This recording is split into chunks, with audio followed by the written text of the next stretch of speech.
हरे कृष्णा। कलियुग में अनेक अपसंप्रदाय अवैष्णव पाखंड धर्म की प्रचार प्रसार बहुत बढ़ेगा। ये बात श्रीमद् भागवत में सुखदेव गोस्वामी वर्षा ऋतु और शरद ऋतु की वर्णन किए। वर्षा ऋतु की तुलना किए हैं कलियुग का साथ में। कलियुग में जैसे बादल वर्षा ऋतु में जैसे बादल ढक जाता है, सूर्य प्रकाश नहीं आता है, और सूर्य प्रकाश जब नहीं आता है और अंधेरा में यहाँ सूर्य चंद्र की प्रकाश नहीं होता है, जैसे कोई रात की चंद्रमा है, अंधारे में आप देखे होंगे सो जुगनू होते, छोटे छोटे जुगनू होते, और वो प्रकाश दिलाते हैं और उसकी चमकीला होते, उनकी प्रकाश को लोग उसको देखते हैं, चमकीला प्रकाश देता है। ऐसे कलियुग में कलियुग का प्रभाव से सूर्य चंद्र जैसा ही साधु पुरुष जो महात्मा जन होते, साधु पुरुष होते, वो देखा नहीं जाते समाज के लिए। समाज को जुगनू जैसा जो प्रकाश देने वाला वही उसको ही लोग मानते हैं, यही है प्रकाश है और यही साधु हैं। उस साधु महात्मा रूप में उनकी लोग को उसको धारणा आते हैं, वो लोग को उनके फॉलोअर बनते। ऐसे हजार जुगनू होते हैं और हजार पंथ होते अलग अलग। कल एक भक्त हमको मैसेज भेजे थे, बोले थे आप ये वीडियो बनाए, बहुत सारी वैष्णव के नाम पर ऐसा ही धर्म की उसके साथ बराबर लोग नहीं जान पाते हैं। असली वैष्णव क्या है, नकली वैष्णव क्या होते हैं, सहजिया वैष्णव क्या होते हैं, अलग अलग ऐसे ही अलग धर्म प्रचार को अनेक होते हैं। उनके बारे कैसा हम पहचानेंगे, इसको कैसा जानकारी करेंगे। सहजिया, अवैष्णव और पाखंड और अधर्म को अपनाने वाला, उसको ही धर्म प्रचार का धार्मिक वेली कहते। जैसा एक उदाहरण आपको देता हूँ, हम लोग यहाँ भारतवर्ष में मानते हैं, हम लोग हिंदू समाज में मानते हैं ये है सनातन धर्म की साधु हैं।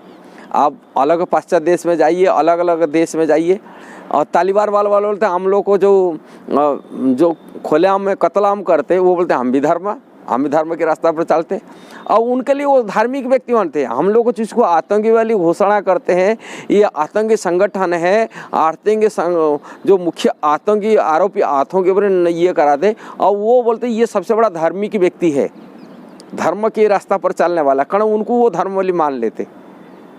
ऐसी प्रकार भारत में जो सनातन धर्म है, हिंदू धर्म है, और ऐसे ही धर्म के नाम पर आतंक फैलाने वाले हैं, जो धर्म के सिद्धांत को, शास्त्र के सिद्धांत को ठीक वो खुद समझा ना दूसरे को समझाने वाला जो व्यक्ति है वो तो मूर्ख होते। जनता तो प्रभुपाद बोलते हैं जनता तो मूर्ख होते, और कुछ भी बोल देते और कुछ भी करते हैं, उनके आचरण अलग होता है। कोई सिद्धांत उनके बात नहीं, शास्त्र के सिद्धांत उनके नहीं, और जो उन्होंने अनेक ग्रंथ बनाकर लोगों को अपने चेला अनुयायी के पढ़ाते, और चेला अनुयायी बोलते यही ग्रंथ है, यही धर्म के ग्रंथ वाली मान लेते। धर्म के सिद्धांत ऊपर पूरा अननोन रहते, ना वेद शास्त्र पढ़ते हैं, ना उनका कोई सिद्धांत कोई परंपरा से ज्ञान ग्रहण किए, कुछ नहीं। कोई गुरु प्रामाणिक की परंपरा स्रोत से ज्ञान ग्रहण किए, कुछ नहीं। केवल एक धार्मिकता अपने को भेष बना करके लोगों को, समाज को दिखाते हैं हम इसी संप्रदाय, इसी परंपरा की, इसी की ये का, वो कुछ भी करके लोगों को प्रभावित करते, अपनी शब्द जाल में, अपनी वाक पटुता से बोलने में फंसाते, और लोगों को लाखों हजार उनका अनुयायी बन जाते, और लोगों को वो शोषण करते, अपने इंद्रिय तृप्ति में लग जाते, और बड़ी साधु महात्मा राष्ट्रीय संत रूप में अपने को साबित करते, राष्ट्रीय संत महात्मा रूप में घोषणा करते। और बाद में क्या करते, आध्यात्मिक तो ज्ञान नहीं होता है, उनकी राजनीति में ज़्यादा रुचि बढ़ता है, नेतागिरी करते हैं, राजनीति करेंगे देश पे, और वो लोग ऐसे ही राजनेता बनना, समाज में ये करना। फिर लोग समाज सेवा, देश सेवा, प्रभुपाद बोलते हैं ये लोगों, उनकी तो आध्यात्मिक की सिद्धि प्राप्ति नहीं हो सकता, वो लोग जा करके समाज सेवा, देश सेवा नाम पर फिर अपने को जीवन स्थापित करके साधु महात्मा रूप में ये करते। ऐसे अनेक पंथ है, हजार पंथ है। ये कलियुग का ये लक्षण है। सुखदेव गोस्वामी श्रीमद् भागवत में पुष्टि करते कि तो भागवत धर्म को पालन करने वाला व्यक्ति, भागवत धर्म में अपनी जीवन चलाने वाला व्यक्ति, जो वैष्णव धर्म सिद्धांत है, वो परंपरा को जानकारी व्यक्ति बहुत कम ही होते। मैं संक्षिप्त तो बता देता हूँ, बहुत बड़ा लंबी हो जाता वीडियो, इसलिए संक्षिप्त होते हैं। जो वैष्णव धर्म होते हैं वो वैष्णव धर्म शास्त्र में लिखा गया, वो चारों संप्रदाय में बना हुआ है, जिसमें पद्म पुराण में पुष्टि किया गया। संप्रदाय विहीन जे मंत्रस्था विफला माता अतो कलो भविष्यन्ति चतुरा संप्रदाय न। कलयुग में 4 संप्रदाय रहेंगे जो वैष्णव संप्रदाय कहे जाएंगे। और वो चारों संप्रदाय होते श्री संप्रदाय, माने जो लक्ष्मी देवी द्वारा जो परंपरा आया, उन्हीं परंपरा में वर्तमान कलयुग का जो आचार्य बन के रहे उनका नाम है आज रामानुजाचार्य। दूसरी ब्रह्म संप्रदाय, ब्रह्मा जी के द्वारा परंपरा चला, ब्रह्मा जी जो परंपरा में आए हैं और उन्हीं परंपरा में कलयुग में जो आचार्य रहे वो माधवाचार्य, जिन्हीं परंपरा में भगवान श्री चैतन्य महाप्रभु गौरांग महाप्रभु स्वीकार किए थे, उन्हीं परंपरा में इस्कॉन सोसाइटी संस्था बना हुआ है। तीसरा परंपरा है रुद्र परंपरा है, भगवान शिव जी के द्वारा जो परंपरा है कि चला, जिसी परंपरा में कलयुग में आचार्य रहे विष्णु स्वामी। रुद्र परंपरा में श्री कृष्ण शरण मम में भजन करते, माला जप करते, ये पुष्टि मार्गी वाली बोल कहा जाता है, ये रुद्र संप्रदाय की। चौथा संप्रदाय है कुमार संप्रदाय। चतुर कुमार जो ब्रह्मा जी के पुत्र थे, सनक सनातन सनंदन सनत कुमार जो थे, वो चतुर संप्रदाय जो है कुमार संप्रदाय कहा जाता है। उसी संप्रदाय में कलयुग में आचार्य रहे निम्बार्क आचार्य। राधे श्याम श्याम श्याम राधे राधे, राधे कृष्ण कृष्ण कृष्ण राधे राधे, ये महामंत्र जप करते। और ऐसा ही चारों संप्रदाय हैं। और ये वैष्णव संप्रदाय, जो वैष्णव संप्रदाय परंपरा से आए हैं और उन्हीं परंपरा में शिक्षा देते। किंतु ये परंपरा भी यदि परंपरा के सिद्धांत को छोड़ करके यदि स्पेकुलेशन हो जाता है और धर्म के रास्ता को अपनाते नहीं, तब को सहजिया कहा जाता है, सहजिया संप्रदाय कहा जाता है। वो परंपरा में है किंतु नियम को पालन नहीं करते, धार्मिक के नियम को छोड़ देते। जैसे धर्म के रास्ता है, उसी प्रकार धर्म में कहा जाता है 4 चीज़ तपस्या करना चाहिए, धर्म के रास्ता होता है। किंतु नशापान करने वाला व्यक्ति वो तपस्या नहीं कर सकता, ये धर्म की प्रथम पैर है तपस्या।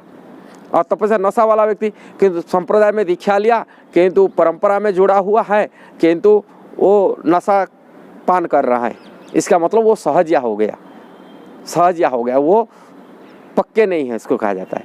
दूसरा धर्म के रास्ता है, दूसरा पर है दया। और दया नष्ट हो जाता है जब व्यक्ति मांसाहार करता है, लहसुन प्याज खाता है। ऐसे साधु बनते हैं लहसुन प्याज खाते हैं। मैं कल एक वक्त सुना, हाँ इतनी बड़ी सोसाइटी खोला, बड़ी साधु गेरू वस्त्र में रहता है, साधु महात्मा बड़े सन्यासी की घूमते हैं, किंतु मांसाहार करते, सन्यासी होकर के नशापान करते हैं, चाय पीते हैं, कॉफी पीते हैं। ऐसा नशापान वाले से साधु नहीं हो सकता है, सन्यासी है। लोगों को देखा तो सन्यासी है, क्योंकि साधु सन्यासी होकर नशापान करते, मांसाहार करते, ऐसा साधु नहीं हो सकता है। मांसाहार करने वाला साधु, दया उसका नष्ट हो जाता है। जीव प्रति जो दया भावना नहीं है, वो कैसा साधु हो सकता है? इसलिए धर्म की दूसरी पैर नष्ट हो जाता है। तीसरा है धर्म के रास्ता होता है, जो नियम है शौच, पवित्रता। पवित्रता नष्ट हो जाता है अवैध संबंध में। अवैध स्त्री पुरुष से संबंध बनाते हैं, उसमें धर्म की तीसरा पैर नष्ट हो जाता है। असाधु बन के यदि पर स्त्री गमन करता है, ये करता है, वो अवैध संबंध बनाता है, वो साधु नहीं हो सकता, अवैष्णव है। इसलिए वैष्णव दीक्षा परंपरा में नहीं होते हुए भी यदि ये कार्य कर रहा है, वो उसको सहजिया कहा जाता है।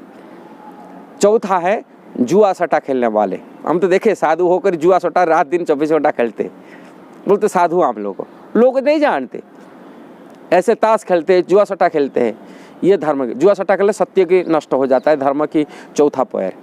इसलिए चारों धर्मों के रास्ता को पालन करते हुए परंपरा से दीक्षा शिक्षा यदि लेता है और गुरु वैष्णव शिक्षा शास्त्र के सिद्धांत को पालन करके यदि भक्ति करता है, भजन करता है, भगवान श्री कृष्ण के शरण में जाता है, वो वास्तविक शुद्ध भक्त है, वैष्णव है। किंतु तथाकथित कलयुग में बहुत ऐसा ही हजार अनेक फैला हुआ है, हजार लोग ऐसे अपसंप्रदाय में जुड़े हुए, अवैष्णव संप्रदाय में। ये चारों संप्रदाय हैं, जो चारों संप्रदाय में वैष्णव सिद्धांत को पालन करते हुए, धर्म के रास्ते को अपनाते हुए यदि कोई सिद्धांत चलता है, वो साधु हो कहा जाएगा। यदि नहीं कहते, नाले सहजिया हो सकता है, नाले अवैष्णव हो सकता है। तथाकथित बहुत सारी फैला हुआ है, ऐसे ही पाखंड धर्म को प्रचार करने वाले हैं। अब क्या कहा जाए। इसलिए वीडियो आपको जरूर यदि अच्छा लगा, जरूर उसको शेयर करना, सब्सक्राइब करना, लाइक कमेंट देना। हरे कृष्णा।